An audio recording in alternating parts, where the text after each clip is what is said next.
Alors, étant donné que maintenant les rabbins sont des gens publics et des gens d'action, qu'est-ce qui se passe? Non, rien. C'est Dieu qui appelle. Dis-lui qu'on a commencé. Avec un peu de retard, mais on a commencé. Étant donné que maintenant, donc, je disais, les rabbins sont des gens publics et on leur demande de se prononcer sur tout, sur Internet, sur le iPhone, sur les voitures, sur Tel Aviv, etc., je me sens obligé de commencer par faire, au niveau du shiur, une petite parenthèse sur les dossiers brûlants et excitants. Non, PSG, non, ça, ils ont assuré, bravo. Non, non. Sur le dossier excitant, brûlant qu'on vit en Israël, sur les noirs et blancs contre les verts, les tsahaliens contre les haridis, ceux qui grattent l'argent, ceux qui donnent l'argent. Alors ma réponse est celle-là, même si chacun a la sienne. Mais la seule chose que je me dis quand j'entends tout ça, c'est que Baruch Hashem, après des milliers d'années, on est toujours en train de se tirer dessus et que donc on n'a toujours pas réglé le vrai problème profond, c'est de supporter allez, 10% de l'ombre d'un autre juif et qu'en réalité aujourd'hui ça se cache derrière l'importance de faire l'armée, avant c'était l'importance d'être sanoua, après c'était... En gros, on trouve toujours une excuse pour se mettre les uns et les autres sur la tête et On vient c'est... d'avoir une grosse discussion musclée là. Mais t'inquiète, je suis là. Et donc, Là-bas dans le bureau, au niveau de l'armée, et je sais, donc je te répète, je te donne mon humble avis et après t'inquiète pas, on part sur le sujet du chiour, mais je me sentais obligé de dire que c'est pitoyable, c'est très triste, c'est nul, ça n'a aucun intérêt, strictement aucun intérêt. Tzahal sait très bien qu'ils n'ont pas besoin de soldats. Les Haridis savent très bien que de toute façon, même si tu les forces, on ne peut pas mettre un soldat avec une arme s'il se gratte le nez à contre-cœur parce qu'il est censé faire une mission où il doit au contraire, etc. Donc on sait très bien tous les problèmes réels qu'il y a derrière tout ça. En réalité, c'est motivé d'un côté par des gens qui détestent la Torah et détestent les Juifs, et c'est encouragé de l'autre côté par des gens qui ont tellement rien à faire de l'autre que forcément au bout d'un moment on te rappelle que c'est ou tout le monde ou personne. Donc en gros, pour faire court, c'est pas très intéressant, c'est plutôt triste qu'on n'arrive pas à donner la place à chacun et celui qui veut faire l'armée, ben, la brioute, qu'il le fasse bien, on en a besoin. Celui qui veut. C'est quoi? Il y avait, Shalom Shalom. Il y avait, oui, bon, Hachem. Non, mais moi je suis un mauvais exemple, moi. Moi je suis un mauvais exemple. Parce que je suis orthodoxe. Non, mais regarde, je suis problématique parce que je suis haridi, sympathique, rabbin, mais très beau, riche, et j'étudie beaucoup la Torah, et je travaille, et j'ai fait l'armée, et j'ai fait de la sécurité, et je boxe, et je frappe personne. Je suis un peu compliqué. 2002, il y a 10 ans. 12 ans. 48 ans. Olé, la lumière fut.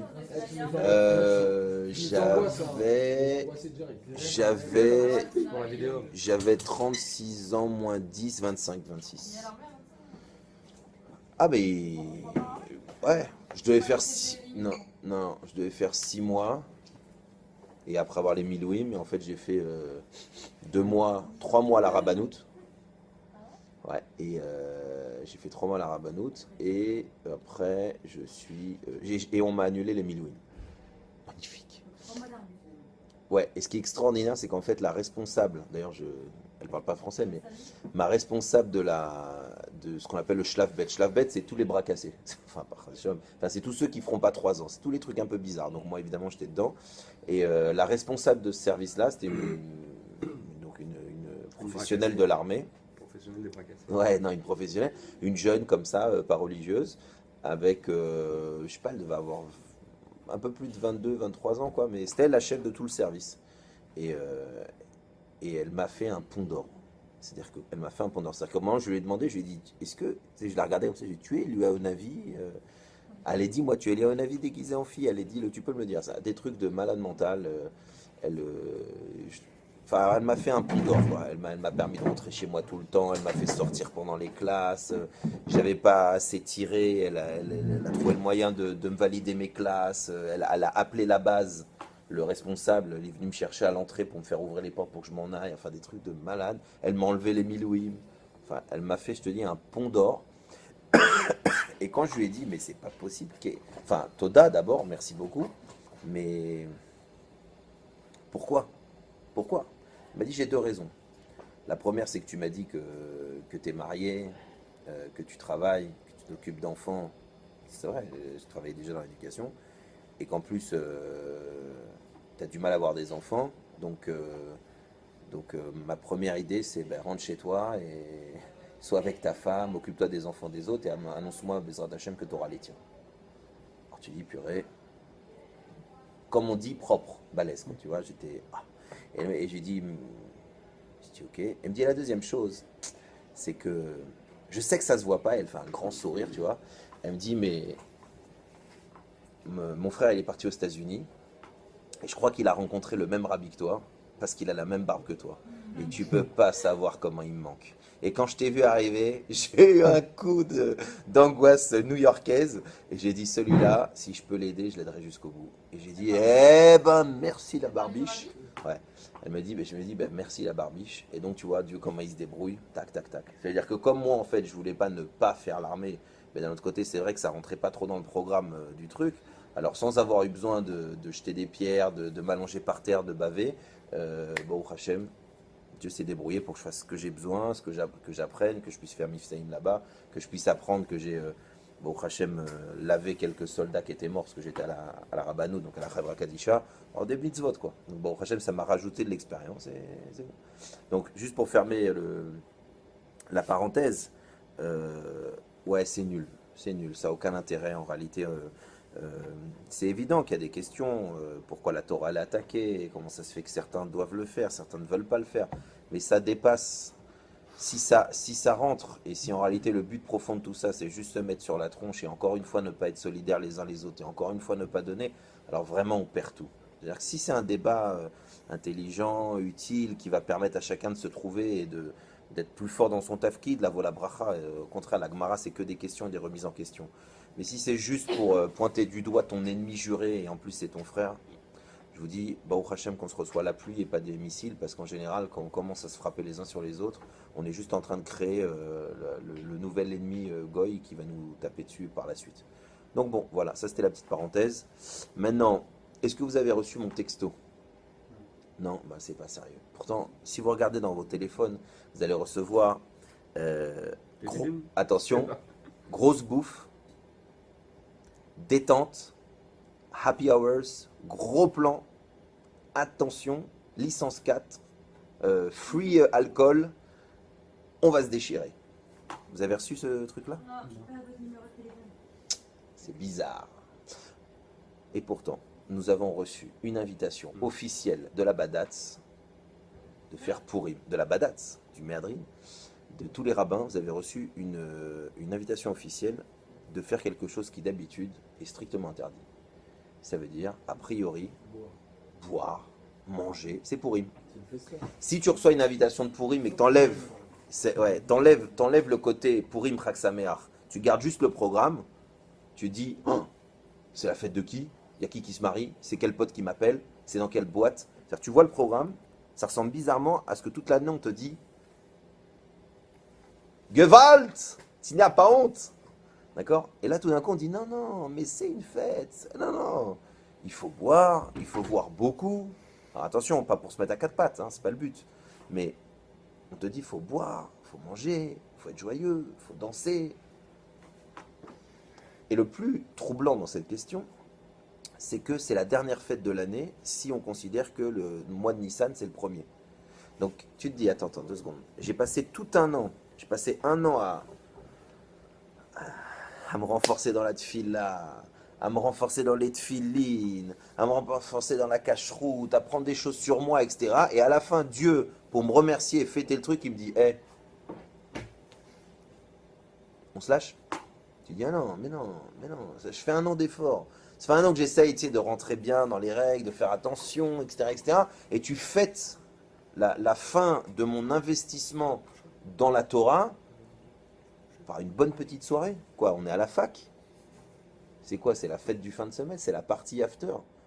Alors c'est autre chose, c'est où? Ouais, c'est la rêve partie de fin d'année. Bémet, ça ressemble exactement à ça. Alors tu dis, il y a deux choses. C'est où les mecs ont copié sur la Torah, ou les rabbins qui ont craqué.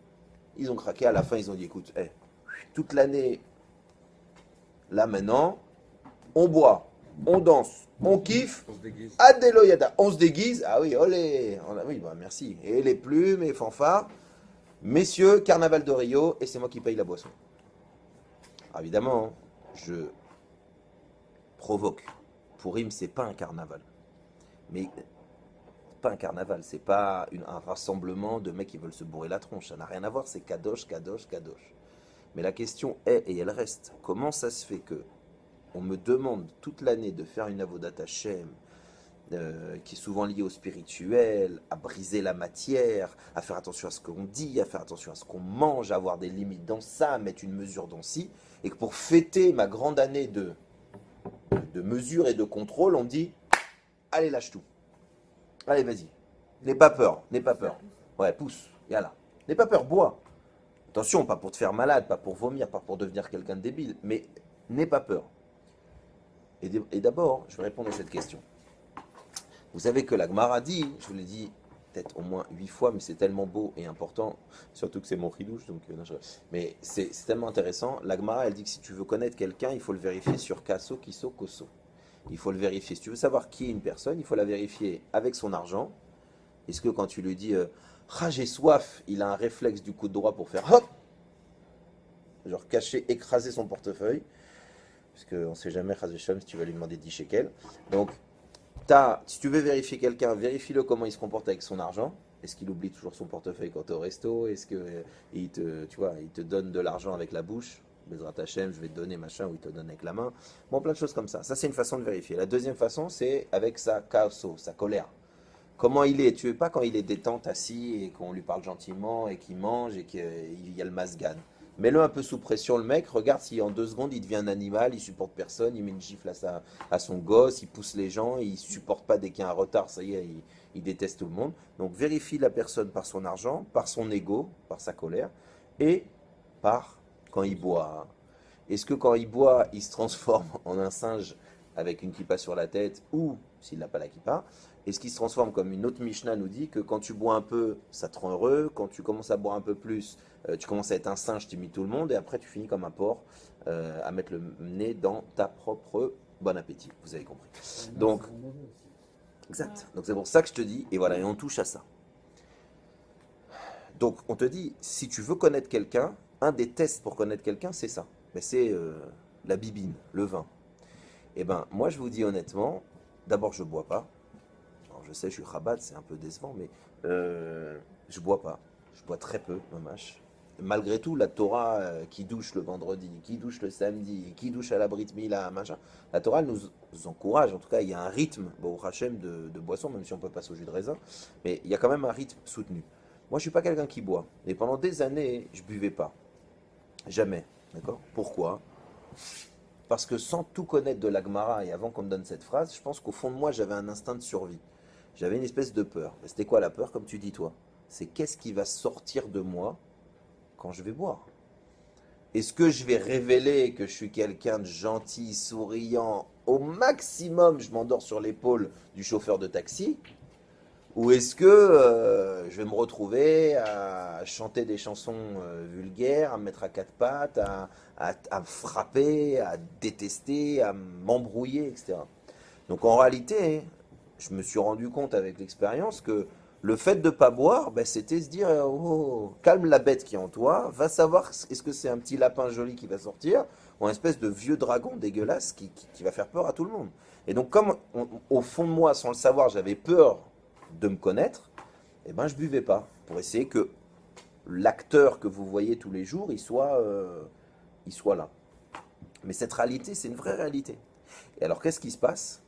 À Purim, on te dit, si Behemet, toute l'année, depuis Rosh Hashanah, depuis Pessah, Shavuot, etc., tu as fait un vrai travail, et le travail que la Torah te demande, de respecter tes parents, de respecter, d'avoir Avat Israël avec les gens, de faire la Tzedaka. Si toute l'année, tu as mesuré les choses dans un chemin qui est la volonté de Dieu, le bien du Ham Israël, et faire venir de la lumière, alors la Torah te protège et te dire, tu sais, si maintenant tu vas boire et que tu vas sortir ton intériorité, eh ben, on va voir que le travail extérieur que tu as fait toute l'année, il est vrai, parce que quand tu vas boire, ça va s'illuminer encore plus grand. Que tu aimes les gens, c'est-à-dire que tu vas te prendre pour un grand rabbin, tu vas commencer à embrasser des gens que tu connais pas, au pire tu vas faire des brachot, moi j'avais un mec, on était dans une salle, il y avait un petit âne pour les enfants, moi j'ai un copain qui a parlé 10 minutes avec l'âne, tu vois, il dit, oui mais tu comprends, Dieu machin, il voulait lui faire tchouva, je lui dis, s'il lui met les tefs, on va l'arrêter, mais, donc c'est-à-dire, tu se réveilles, tous les efforts que tu as fait dans l'année d'essayer réellement d'aimer les gens, d'aimer Dieu, etc. Alors Dieu ne va pas te faire un piège que quand tu te mets à boire, tu deviens un monstre. Mais si en réalité tu avais fait un travail très hitsoni, très extérieur, et que tu jouais le jeu, mais qu'au fond de toi, tu es toujours aussi énervé, tu as toujours besoin de ton ennemi, etc. Alors ouais, il vaut mieux faire Pourim, attention, le grand secret, bien déguisé surtout. Et là, c'est ce que je vous dis.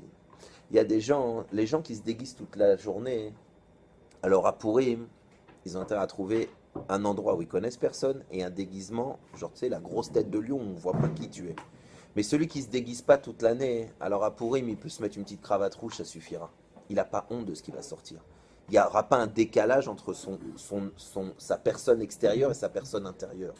Il n'y aura pas ça. Au contraire, il y aura un dévoilement encore plus fort des forces qu'il n'a pas peut-être même pas réussi extérieurement à encore appliquer. Donc ça veut dire que si vous vous demandez pourquoi on se déguise, alors il y a l'explication de Mordechai, parce qu'on lui a mis les habits du roi, il y a plein d'explications au niveau de la halacha. Mais au niveau de la psychologie et de la rouchaniout, on se déguise parce qu'en réalité, on ne veut pas trop laisser de traces de ce qui va sortir. On préfère être déguisé, comme disait la Mishnah de la compagnie créole, aujourd'hui, tout est permis au bal masqué, d'accord? Bon, alors vous avez bien compris, nous, c'est pas tout est permis, c'est évident, mais l'idée c'est qu'on se déguise parce qu'on ne veut pas laisser de traces de ce moment où on ne sait pas ce qui va sortir de nous. Alors maintenant la question elle est, mais pourquoi Dieu il fait ça? Parce que vous savez que Yom Kippour, c'est-à-dire que Kippour c'est comme Purim, c'est-à-dire que Purim c'est plus grand. Dans Purim il y a Pessah, il y a Vesukot, Rosh Hashanah, Yom Kippourim, Matan Torah. Si vous regardez c'est les lettres de Purim. Pessah, Vesukot parce que c'est le Vav, c'est Yaakov, c'est Sukkot, Resh et Rosh Hashanah, Yom Kippourim le Yud, même Matan Torah. Donc Purim, c'est vraiment la conclusion toute l'année. Alors la question qu'on peut se reposer, c'est pourquoi la conclusion de mon année, c'est me mettre a priori en danger face à ce qui est le plus dangereux pour moi. La boisson, le inyan de l'argent, je suis censé faire des cadeaux, je suis censé donner la tzedaka à tout le monde. Le inyan de la simcha, pourquoi tu me mets en danger? Tu me dis que c'est ces choses-là sur lesquelles je suis le plus fragile, où mon Yetzirah, il est le plus grand. Alors pourquoi, entre guillemets, c'est terrible, c'est comme si... et surtout, quel est le rapport à la base? Parce que nous, on a toujours l'impression qu'on est des anges. Donc, pourquoi justement, tu ne mets pas Kippour pour terminer l'année et Pourim pour la commencer? C'est-à-dire, Pourim, au début, je suis encore un animal, je ne suis pas très truc, donc, ok, laisse-moi avoir ma vie de tous les jours. Et à la fin, quand j'ai fait un progrès, ben vas-y, teste-moi en tant qu'ange. Là, c'est comme si tu fais des études de communication et à la fin, le test final, c'est un marathon. Tu dis, quel rapport? Je suis en communication, je suis en marketing. Pourquoi tu me fais courir autour du bâtiment? Et alors, en fait, c'est parce que c'est une mauvaise compréhension. En réalité, Pourim, c'est vraiment le tahlit de Dieu. C'est vraiment le but d'Akadosh Baruch Hu. Kadosh Baruch Hu, il te fait faire Rosh Hashanah, Kippour, Matan Torah, la Tfila, les Tfilin, etc. pour justement vérifier, est-ce que si tu as bien appliqué tout ce que je t'ai dit, est-ce que après, quand tu vas être face à ce qui déstabilise l'homme dans le monde, ça veut dire l'argent, son orgueil et la boisson, tout ce qui est donc les plaisirs, quoi. Est-ce que quand tu vas être face aux plaisirs du monde, ça va révéler que tu es quelqu'un de bien? Ça va révéler que tu n'as pas peur. Ça va révéler plus que ça, que Dieu te le permet. Et là, on touche à un deuxième point très important. Pourim, c'est pour bien nous faire comprendre, Akadosh Baruch Hu, il nous fait un petit clin d'œil, parce que c'est la fin de l'année. Je vous dis, on peut considérer que Nissan, c'est le rôle à naissance du peuple, et ainsi de suite. Mais Akadosh Baruch Hu nous fait un clin d'œil de folie. Mais c'est un clin d'œil qu'on oublie. Il te dit, tu sais, regarde la fête que je t'offre à la fin de tout le talir, c'est quoi? C'est une fête profondément où je cherche ton plaisir. Profondément humaine, profondément bestiale même. Bois, mange, rigole, soit avec des amis. C'est la vie de l'homme par excellence. Je suis presque pas là-dedans. Même la Megillah que je te fais lire, j'apparais pas et je mets pas Yudke Vavke. Je t'embête pas. Mais en réalité, pourquoi il nous fait ça? Parce que Kodesh Baruch Hu, il nous dit, et c'est ça le vrai problème, on va voir quel rapport avec la Megillah de Purim. Kodesh Baruch Hu, il nous dit, mais c'est moi qui ai créé la joie. C'est moi qui ai créé le ta'anoug, le plaisir. C'est moi qui ai créé tout ça. J'ai aucun problème à te le donner. Je veux te le donner. Je t'ai pas créé un monde où si je voulais, comme je vous l'ai dit des milliers de fois, mais s'il voulait qu'on soit des anges ou des robots, eh ben on serait avec une batterie dans le dos. Non, on a un Yetzer Hara, on a une vie humaine, mais il veut nous donner tout ça. Donc à la fin de l'année, là au moment où tu te dis que Dieu va t'attendre sur la récitation des Mishnayot par cœur, eh ben non, il t'attend sur le fait de comment tu vas te comporter face aux plaisirs du monde. Face aux plaisirs les plus humains, eh ben, où est la place de Dieu là-dedans? Et ça, c'est la vraie question de Purim. Ça, c'est la vraie question de Purim.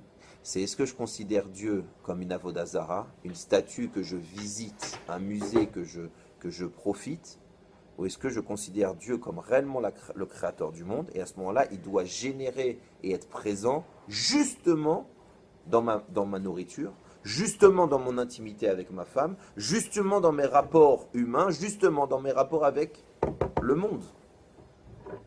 Parce que faire de Dieu une espèce de Torah comme ça, de loin, historique, avec quelques bonnes morales, ben on n'est pas des Shintok, nous. Nous, c'est une Torah de vie, c'est une Torah qui doit se présenter. On doit voir qu'on est juif, ça doit se voir. On doit voir, c'est-à-dire que s'il y a une bouteille d'eau et il y a un goy qui va la boire et un juif qui doit la boire, on doit voir une différence. Pourquoi? Parce que notre rôle dans le monde, c'est de dire que la matière, c'est Dieu. Que le monde, c'est Dieu qui le crée. Et là, je vous dis, le cadeau que Dieu nous fait, mais il nous le fait de manière intelligente. Il nous dit, arrête de croire le Yetzer Hara qui te dit que si tu veux le Olam Hazé, il faut s'en foutre du Olam Haba. Arrête de penser que le Yetzer Hara, il a raison quand il te dit que si tu veux le monde matériel, eh ben laisse tomber la Torah. Arrête de penser ça. L'inverse, si tu veux vraiment le monde matériel, si tu veux vraiment toucher au plaisir, si tu veux vraiment toucher à l'extase, si tu veux vraiment toucher au bien de ce monde, etc., alors suis le patron.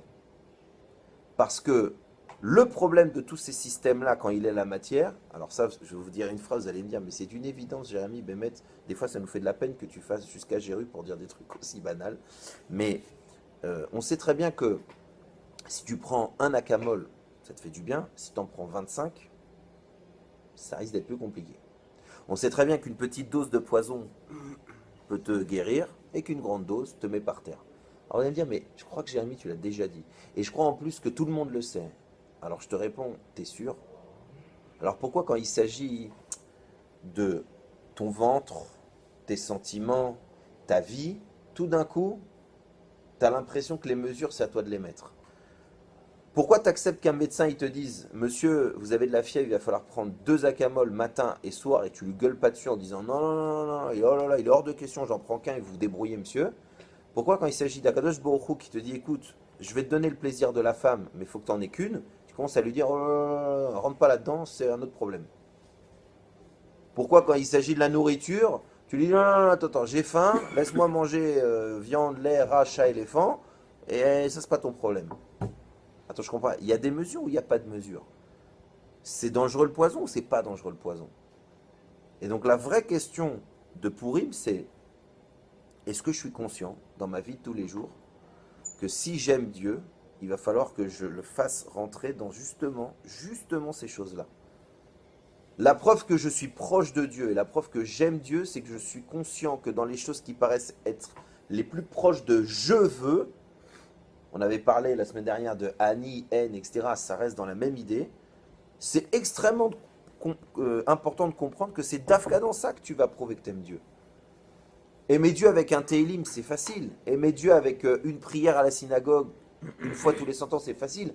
Mais aimer Dieu tous les jours, c'est comme une femme. C'est facile de faire le beau sur un rendez-vous. Mais elle t'attend pour une vie. C'est facile de faire Keilou, t'adores ton fils à la sortie de la colonie quand tu le déposes et qu'il part pour un mois en vacances. Mais il t'attend tous les jours, au réveil. Donc ça veut dire que c'est facile de dire qu'on aime Dieu et qu'on comprend l'importance de la Torah, etc. Et que dès qu'il s'agit de le rentrer dans le quotidien, dans ma manière de manger, dans ma manière de vivre, dans ma manière d'être avec ma femme, etc., tout d'un coup on dit, oh là là là, oh là, c'est pas très joyeux ça. Mais non, c'est l'inverse, parce que Purim c'est la fête la plus joyeuse. C'est la fête la plus joyeuse. La vraie simcha d'un juif, c'est quand il arrive à vivre Dieu au quotidien. C'est ça qui te libère, c'est ça qui te libère du monde, c'est ça qui te donne ton identité, c'est ça qui fait que tu montres l'amour que tu as pour Akadosh Baruch Hu. C'est le fait de vivre au quotidien, justement dans les choses où tu pourrais dire, mais qu'est-ce qu'il en a à faire à Akadosh Baruch Hu que j'aille aux toilettes, que je mange une pizza ou que j'embrasse cette fille? Lui, ce qu'il veut, c'est que je mette les tefilines peut-être, que je fasse Shabbat, que, je sais pas, des choses un peu plus spirituelles, mais qu'est-ce qu'il a besoin de savoir ce que je fais avec mon corps, avec ma vie privée? Il dit d'accord, alors donc tu sépares Dieu en deux. Donc il y a un Dieu du monde spirituel et il y a toi qui es le Dieu du monde matériel. Et ça, c'est pas vrai. Au contraire, Kosh Borou, il t'a donné la possibilité de toucher au monde matériel parce qu'il attendait que toi, tu rentres dans ce monde matériel du spirituel. Et donc tout d'un coup, c'est pour ça que ces dernières années, eh ben, j'ai commencé à boire beaucoup à Purim. Avant, j'avais extrêmement peur. Maintenant, je suis avec ma femme, comme tu as dit tout à l'heure, on est en famille, on est avec des amis, etc. Et parce que la Torah me demande, alors j'essaye de boire beaucoup plus que ce que j'aurais jamais bu en général. Sans en faire un pari de combien de bouteilles, tu vois, mais j'essaye de rentrer là-dedans. Pourquoi? Parce qu'aujourd'hui, j'ai un peu moins peur de ce qui va sortir. Parce que, de la même manière que Dieu m'a demandé de mettre les tefilines, de la même manière que Dieu aujourd'hui me dit de boire plus de vin. C'est pas que j'ai un intérêt personnel à me dire j'adore cette fête. J'adore cette fête. Et d'ailleurs, j'ai un costume de cow-boy, de boxeur et de machin que j'attends toute l'année, tu sais quoi? D'ailleurs, c'est assez marrant que quand tu vois le déguisement de quelqu'un, tu comprends ce qui lui a manqué, tu sais. Le mec à Purim, il te sort des trucs, il te dit c'est Purim. Tu vois? Au fond, il dit, oh là là, si tu savais, comme toute l'année, je voudrais être comme ça. Oh là là, j'ai même mis un tutu qui n'est pas le mien. Bon, alors, là encore, c'est vrai que c'est sympathique, mais il faut qu'il y ait une résonance. C'est, malgré tout, Purim, c'est une avodat Hashem. Et c'est une avodat Hashem très difficile, Dafka. Parce qu'être proche de Dieu quand on ne mange pas, quand on est fatigué, quand on est à Kippour, quand tout le monde a peur, quand on sait qu'on peut se faire pardonner en 24 heures, truc, c'est important, mais il y a un contexte, mais penser à Dieu quand on va juste bien manger, bien rigoler, bien boire et être entre amis, waouh, c'est dur à ce moment-là de penser à Kadosh Baruch Hu. Mais c'est là la plus belle chose, c'est là qu'on montre que Bémet, on aime Dieu. On sait qu'on respecte Dieu, parce qu'au bout d'un moment, le bras de fer, c'est trop dur avec lui. Donc on le respecte, on a une petite peur, on a une crainte, un minimum, sauf les gens qui ne comprennent pas qu'il est là. Mais on a toujours une petite crainte, on a toujours un moment où on dit Dieu, ça va là, tu es sûr que c'est bien? Mais lui prouver son amour, ça c'est un vrai test. C'est pour ça que dans la Megillat Purim, il y a écrit qu'on avait reçu la Torah, mais qu'on l'a reçue Besimcha, et qu'on a Kimu Maïshem Kiblu, ils ont fait réellement ce qu'ils avaient reçu à Purim. Donc en fait, à Purim, C'est écrit où ça? dans la Megillah, ils ont... Ouais. Donc ça veut dire quoi? Ça veut dire que c'est... Le test de Purim, c'est où t'en es dans ton amour pour Dieu. Pourquoi? Parce que si vraiment tu aimes Dieu, alors vraiment tu aimes les gens, vraiment tu profites de ce monde pour dévoiler les bonnes choses, et ainsi de suite, et ainsi de suite. Ça veut dire que, maintenant on va se poser la question, alors, qu'est-ce qu'on est censé dévoiler? Pourquoi on me dit qu'il faut choix Bessimcha, etc. Pourquoi? Alors, il faut être démesuré ou il faut être mesuré? Qu'est-ce que je dois faire? Tachles. Voilà, pour il m'arrive, qu'est-ce que je fais? Je bois pas. C'est une fête. Je me cache. J'ai peur. Je suis saméar. C'est quoi le truc? Alors, c'est très simple. Enfin, c'est très simple. On va essayer de voir qu'est-ce qu'on peut prendre sur nous et essayer d'améliorer. La première chose, à l'époque, je vous l'ai déjà dit, mais à l'époque du Beth Amikdash, les seuls qui avaient le droit d'être Bessimcha, par exemple à Simcha Bet HaShoeva, entre Sukkot et dans la période de Sukkot là-bas, les seuls qui avaient le droit, c'était les Talmidei Chachamim, c'était les grands sages. Les grands sages, ils avaient le droit de boire, ils avaient le droit de manger, ils avaient le droit ils faisaient des spectacles, ils faisaient des trucs d'acrobatie, ils jetaient des trucs de feu, mais il n'y avait que les Chachamim, il n'y avait que les grands tzadikim qui avaient le droit de faire ça. Et tous les gens, les autres, ils venaient au Beth Amikdash et ils regardaient le spectacle. C'est tout. Pourquoi on ne leur permettait pas? Parce que on sait très bien qu'en général, quand on donne trop de boissons à un mec, comme on a dit, en général, on voit plus son mauvais côté que son bon côté. Que quand on donne un pouvoir à quelqu'un, en général, c'est pas pour, il n'en fait pas un spectacle, il en fait un bras de fer. Et que quand on donne du feu dans la main de quelqu'un, en général, c'est plus pour brûler que pour réchauffer les autres. Donc, pourquoi au temps du Beth Amikdash, alors qu'il y avait le dévoilement de Dieu au Beth Amikdash, c'était que les Chachamim qui devaient et qui pouvaient être Bessimcha, boire, etc. Parce qu'on n'avait pas, entre guillemets, confiance avec le juif. Le juif normal, on savait que si on lui faisait toucher à ça, il allait en faire quelque chose de sale, il allait en faire quelque chose de pas divin, il allait pas en faire une Avodat Hashem. Alors comment se fait que des années plus tard, alors que a priori le monde il est moins propre, on n'a pas le Beth Amikdash qui pourrait nous faire avec 10 miracles, pourquoi pourquoi aujourd'hui Dafka, ben, chacun de nous, on peut être Bessimcha, on doit être Bessimcha, comment ça se fait? Qu'est-ce qui se passe? Moralité, parce que au fond de nous, on est tous des très grands Haredis et des très grands juifs. Aujourd'hui, l'avantage que le monde a explosé les limites de la sexualité, explosé les limites de la chutzpah, explosé les limites de la violence, on a tellement vu de toutes les facettes la bêtise. Aujourd'hui, il y a des gens qui gagnent leur argent à cracher sur les autres, il y a des gens qui sont milliardaires à avoir volé, ils l'annoncent. Aujourd'hui, on est dans un monde qui est tellement extrême qu'en réalité, le juif, son instinct profond, il voit tout ça et il se dit, c'est pas ça. C'est pas ça la vie. Vous savez, il a comme une espèce de soupape de sécurité qui se dit, c'est pas le bon chemin. Et moi, c'est ce que j'entends toute la journée. Des gens qui, leur Yetzirara, en réalité, les poussent. La société, le Yetzirara, les gens, la peur du changement, etc. Plein de choses qui font que, bon, mais je fais pas encore Shabbat. Ouais, non, mais je vais pas commencer à faire ci. Ouais, non, mais j'ai une copine, alors je continue. Donc, il y a toute une espèce de plein de choses qui font que on continue dans ce chemin. Mais quand tu prends la personne, entre guillemets, face to face, avec lui-même, et tu lui dis, Habibi, allez entre nous maintenant. Qu'est-ce que tu cherches? Qu'est-ce qui te rend vraiment heureux? De quoi tu as besoin? De quoi tu rêves? Qu'est-ce qui est important pour toi? Qu'est-ce que tu veux transmettre? Quelles sont les grandes choses que tu as fait de ta vie? Tu penses qu'il y a un abruti qui va dire quoi? J'ai été 2 fois champion de danse acrobatique sur une barre dans une boîte de nuit.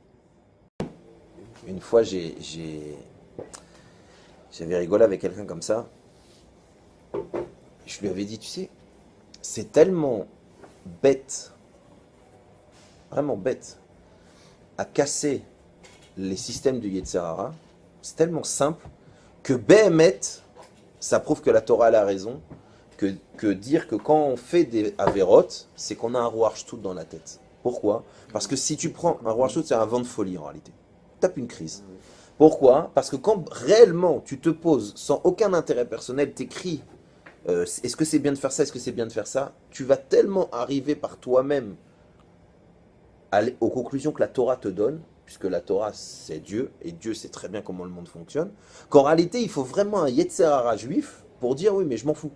Il faut vraiment un roi Arshtout. Pourquoi? Je vais donner un exemple une fois. Il y a un mec qui me disait, comme beaucoup de jeunes, enfin il n'était pas très jeune d'Afka, mais il me disait qu'il avait des relations, qu'il avait beaucoup d'amis, qu'il avait eu beaucoup d'amis dans sa vie, etc., etc. Et je lui disais, ouais, je lui dis, ben ouais, bon, ben écoute, c'est pas génial, quoi.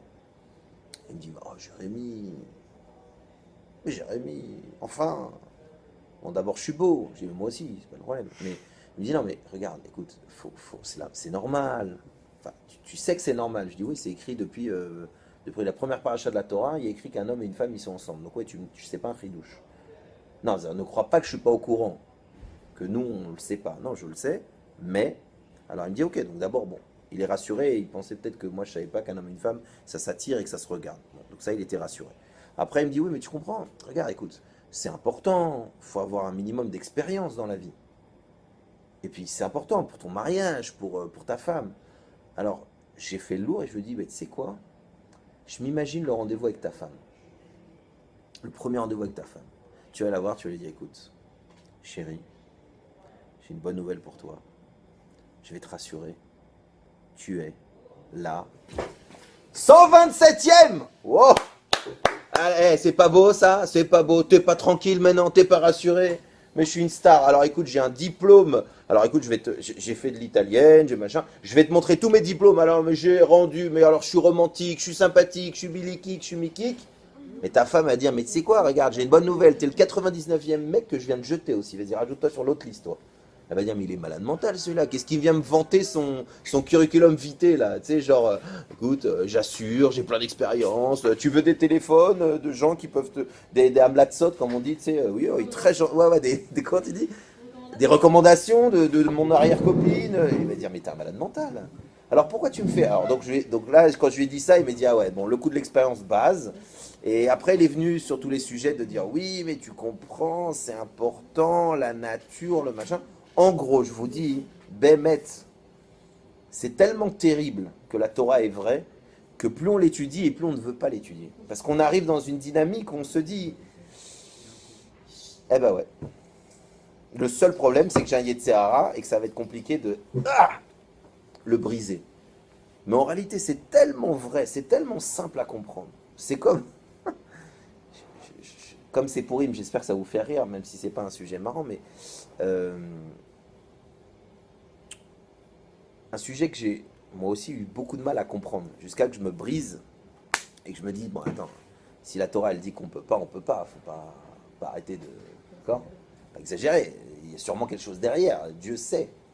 Bon, exemple.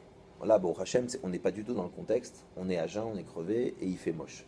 Mais déplaçons-nous vers d'autres jeunes comme Tisha B'Av qui sont en plein milieu du mois de juillet et d'août, il fait beau.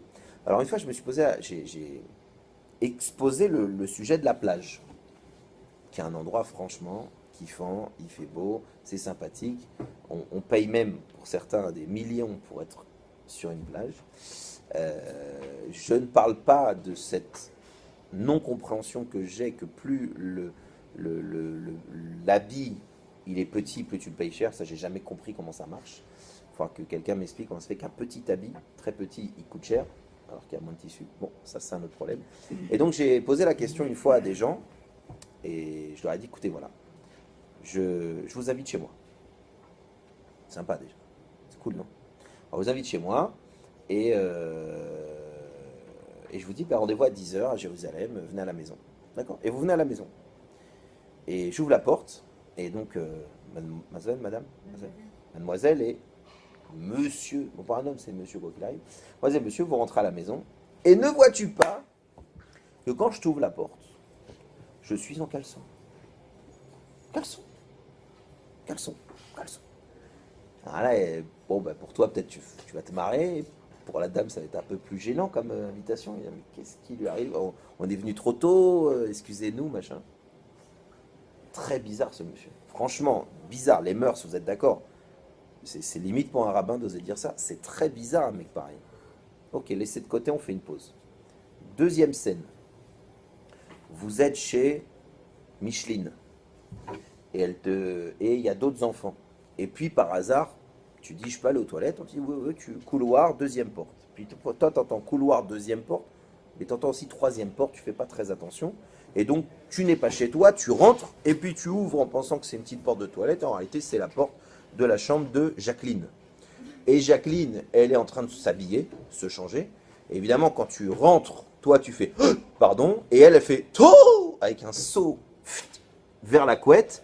Et évidemment, après, pardon, excusez-moi, désolé, pardon, excusez-moi, désolé. Et elle, Jacqueline aussi, elle enlève la couverture au bout de 2 minutes, un peu stressée de cet événement bizarre où quelqu'un est rentré pendant qu'elle se changeait. Vous allez me dire, mais j'ai ami, tu as bu avant Pourim? Tu as commencé à boire avant? Parce que c'est que à Pourim que tu as le droit. Non. Mais là encore, si je reprends mon invitation où je suis en caleçon, où je reprends cette jeune fille qui est un peu gênée, elle est en train de se changer, tu rentres dans la pièce, c'est pas agréable, je me demande pourquoi, quand tu mets un peu de sable, un peu d'eau et un peu de soleil, toutes ces choses-là, ça choque plus personne.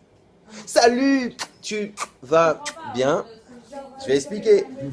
Ça veut dire... Pourquoi à ce moment-là, tu as un espèce de rideau qui tombe? Alors, première réponse connue, c'est... Mais c'est normal.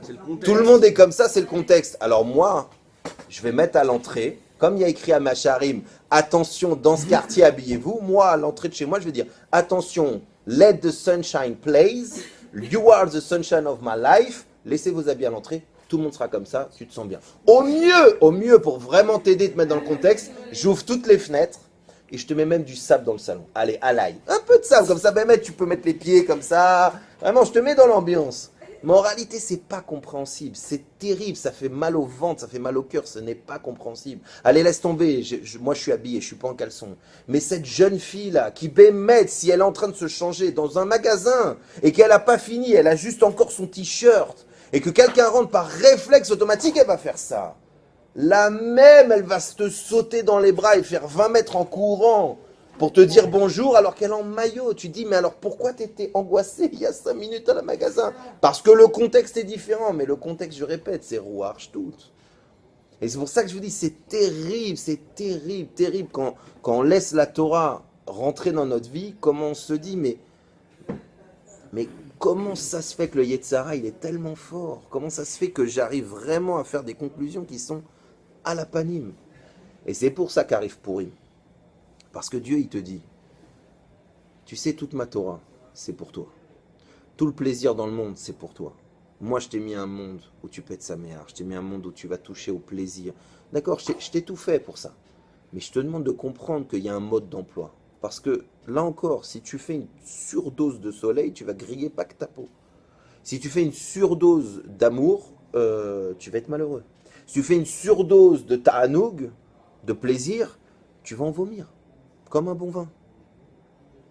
Et donc c'est ça ce que Purim vient nous apprendre. C'est pas qu'on la Torah est là pour te dire Asur, Gewalt, Lodin, pas du tout. Ça c'est pas la Torah non plus. Vous savez, il y a une histoire que j'adore où il y a un mec qui arrive dans une ville avec des valises. Et il en a beaucoup. Et donc il y a un mécharette, un homme de service. Il lui dit voilà, je te donne l'adresse et tu m'apportes mes valises chez moi. Il dit ok, il le paye et tout, super. Le mec il arrive chez lui. Puis au bout de 2 heures, 2 heures et quart, il y a le mec qui arrive comme ça, avec de la sueur sale, crevée, tu vois, il pose les valises et tout. Et le balabait, le propriétaire, il sort, il regarde le mec, il lui dit, ouais, laisse tomber, c'est pas les miennes, rapporte les miennes. L'autre, il dit, quoi? Il dit, mais attends, mais 2 secondes, je viens d'arriver, vérifie, c'est sûr que c'est les tiennes. Non, non, je te dis, c'est pas les miennes, c'est sûr, vas-y, rapporte-les. Il dit, mais regarde, c'est pas possible, je me suis pas trompé, attends, ça fait 2 heures. Il dit, mais quand tu sais que c'est pas les tiennes? Il dit, parce que moi, les miennes, elles sont légères. Elles sont légères, mes valises. Si tu as cette tronche-là, c'est que c'est pas mes valises que tu portes depuis 2 heures. Ben ça, c'est Dieu qui nous dit ça. C'est Akadosh Baruch Hu qui nous dit ça. C'est pas ma Torah. Si tu es pas heureux, si tu kiffes pas la vie, si t'es pas heureux avec ta femme, si t'es pas bien avec tes enfants, si tu manges pas, si tu fais pas, si t'as pas une vraie vie d'homme, c'est que c'est pas ma Torah que t'appliques. Parce que ma Torah, elle t'a été donnée pour être liée à moi et pour liée à mon monde. Mais si t'es pas heureux et t'es pas content, alors que tu sois très religieux ou pas du tout, c'est que t'es pas là-dedans. Si t'es religieux et que tu fais la tronche toute la journée, alors excuse-moi, il y a une partie que t'as pas lue. Et si t'es pas religieux et t'es très heureux, alors il te manque quelque chose. T'es pas heureux, c'est un fantasme, tu te voiles. Moi, ma Torah, c'est une Torah de vie qui se voit dans chaque valise, dans chaque chose qu'il fait, et qui te fait du bien. Et c'est pour ça que je conclus l'année par Purim. Pour te dire, tu sais quoi, toi et moi, on va fêter le fait qu'après une année de travail sur toi, et ben Bémet, comme tu disais tout à l'heure, tu vas t'asseoir, tu vas être avec des gens que tu aimes, tu vas être entouré par des gens qui, en buvant, c'est vrai, faut pas se leurrer. Si dans le monde, on enlève l'argent, l'orgueil, les femmes et la boisson, on plume tout le monde. Mais nous, c'est l'inverse. On te dit, tu sais quoi, Dafka, on va mettre en place une fête où on va te juger sur ton argent, on va te juger sur ton rapport avec les gens et on va te faire boire, parce qu'en réalité, on n'a pas peur de ce qui va sortir de ça. Tu vas prouver que le monde, il est là, il est dans la volonté de Dieu. Que justement, au contraire, tout va bien. Et donc, c'est ça le vrai test. Le vrai test de Purim, c'est est-ce que j'ai compris que le plaisir, c'est la Torah qui va me le donner? Est-ce que j'ai compris que Dieu ne m'a rien refusé, ne veut rien m'enlever? Parce que, je répète, si on comprend, si on essaye avec notre cerveau, c'est pour ça que il y a ce qu'on appelle la hitbo des doutes, il y a tout ce etc. C'est essayer des fois de réfléchir qu'avec sa tête, pas avec son cœur, de réfléchir avec sa tête. Enfin, c'est évident que si Akadosh Baruch Hu, il ne voulait pas qu'on se marie avec des femmes ou qu'un homme soit attiré par une femme, il n'y aurait pas eu la paracha Bereshit. Maintenant, si Akadosh Baruch Hu a fait en sorte qu'un homme et une femme peuvent s'attirer, ça ne veut pas forcément dire aussi que ça doit se transformer en une jungle. Donc là, on comprend que la Torah te demande de réfléchir, d'appliquer dans ta vie la plus matérielle les choses de la Torah, mais pour une seule chose, pour ton bien-être à toi en premier, pour ton plaisir à toi en premier. Et c'est ça que Pourim vient te faire un petit sourire. Regarde comment je fête la fin de l'année. Moi aussi, je fais une partie. Moi aussi, je veux que tu sois heureux. Moi aussi, je veux que tu sois entouré des gens qui t'aiment. Moi aussi, je veux que tu aies de quoi manger, que tu aies de quoi boire. C'est ça que je veux. Je veux pas que tu sois un ange qui s'en fout de tout. Non. Je veux que tu sois heureux, je veux que tu sois marié, je veux que tu aies des enfants, je veux que tu profites de ce monde, mais avec une mesure, avec une approche de la Torah. C'est ça que je veux. Et tu verras que Béhémet, en réalité, c'est ce que tu cherches toi profondément. Pourquoi? Parce qu'on sait aussi. Qu'est-ce qui s'est passé à Pourim? Tachles. Ils ont fait un festin. Alors tu me charries. Ils ont été punis parce qu'ils ont fait un festin, et pour fêter l'événement, tu me fais faire un festin. Vous êtes compliqués les Juifs. Mais non, parce que le festin, le premier qu'ils ont fait avec Achashverosh, c'était un festin pour le ventre. C'était un festin pour le pouvoir. C'était un festin avec un intérêt. C'était un festin pour être grossier. C'était un festin de goy. Mais Pourim, c'est pas ça. C'est pas le carnaval de Rio pour les Juifs. Pas du tout.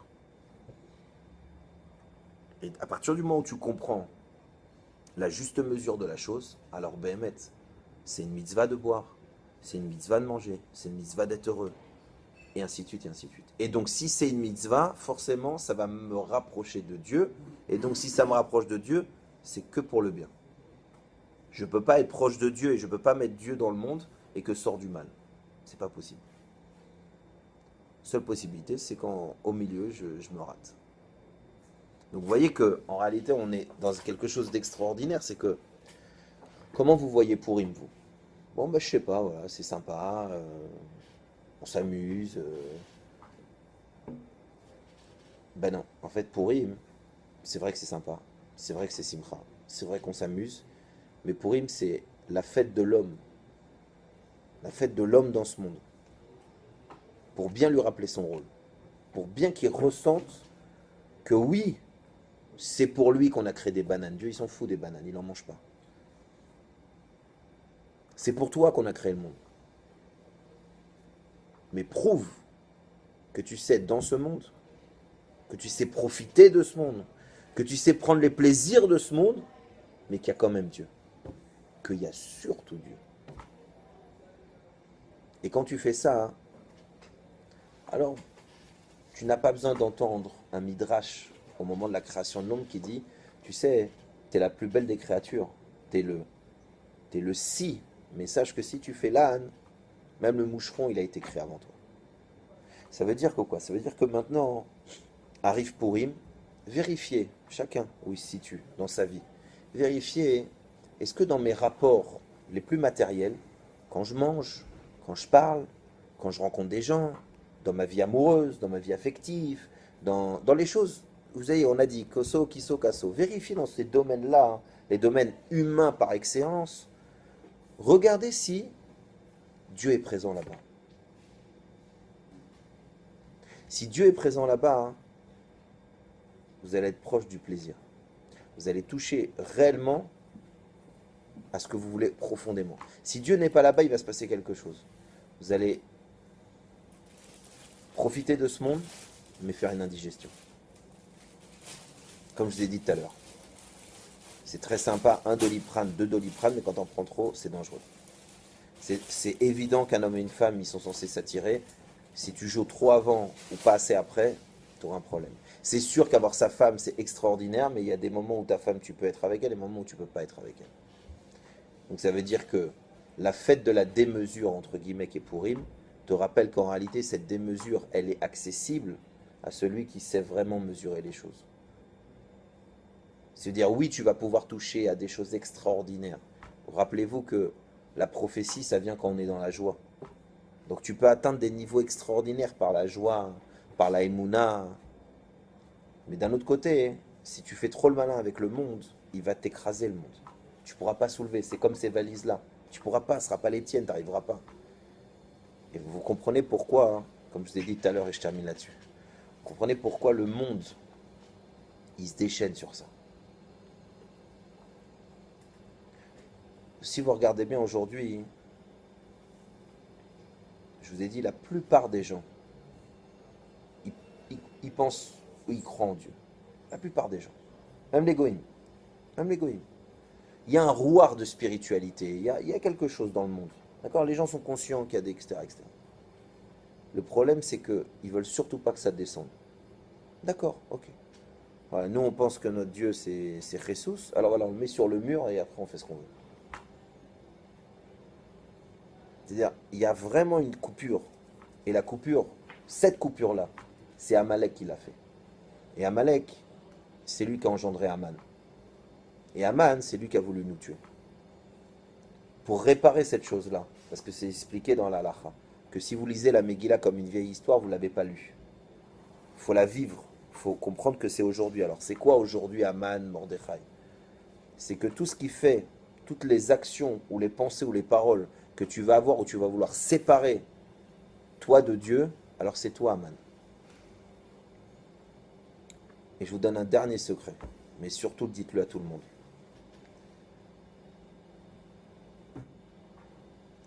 Si on essaye de travailler dans le sens que j'ai dit, d'essayer de voir qu'en réalité dans notre vie, qui va durer 120 ans, bon, Hachem en bonne santé, tout le principe de notre vie, c'est de mettre Dieu dans chaque petite chose. Dans son mariage, dans une naissance, dans un manger, dans des choses qui sont a priori très simples. Ça, tu seras heureux. Tu seras même heureux parce que tu vas comprendre le lien qu'il y a entre le monde, toi et Dieu. Mais si chas v'shalom, tu fais pas ça, eh ben tu vas être comme Aman. Et réfléchissez, et je vous donne un éclairage que je pense auquel vous n'avez jamais pensé. J'espère. Aman, il est complètement taré ce mec-là. Bien alors on le savait. Non, mais il est complètement fou, Aman. Pourquoi? Aman, c'est qui? Aman, c'est le numéro 2. C'est le numéro 2. Alors, il y a Achashverosh et il y a Aman. C'est le numéro 2. Il a, je ne sais plus combien de femmes, 203 milliards. Il a, je ne sais pas combien d'enfants. Parce qu'il y a une blague comme ça qui dit comment se fait qu'on n'a pas cité toutes les femmes et les 300 ou 600 enfants d'Aman.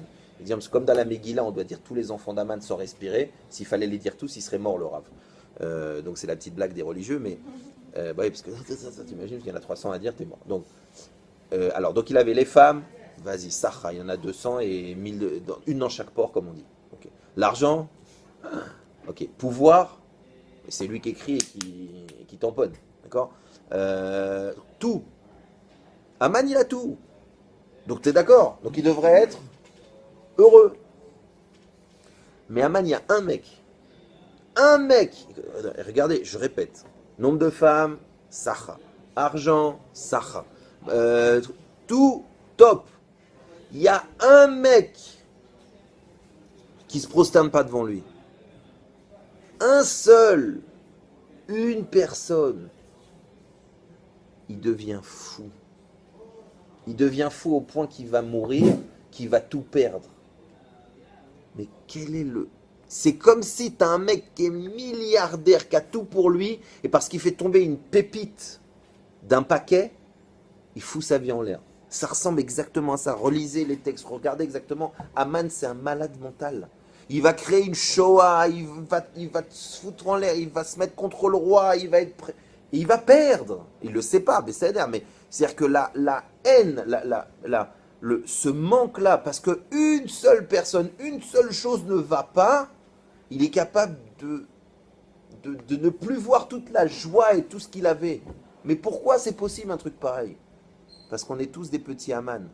Parce que quand le Icar, quand le principal de ta vie, c'est ce que tu as, ce que tu veux et que tu ne réfléchis pas à Kadosh Baruch Hu, eh ben tu tomberas dans ce même piège. Toi aussi, tu as tout ce que tu veux pour être heureux, mais à cause d'un mec qui te pique une place, à cause d'un enfant qui t'écoute pas, à cause de n'importe quoi, tu vas devenir un man, tu vas détester tout.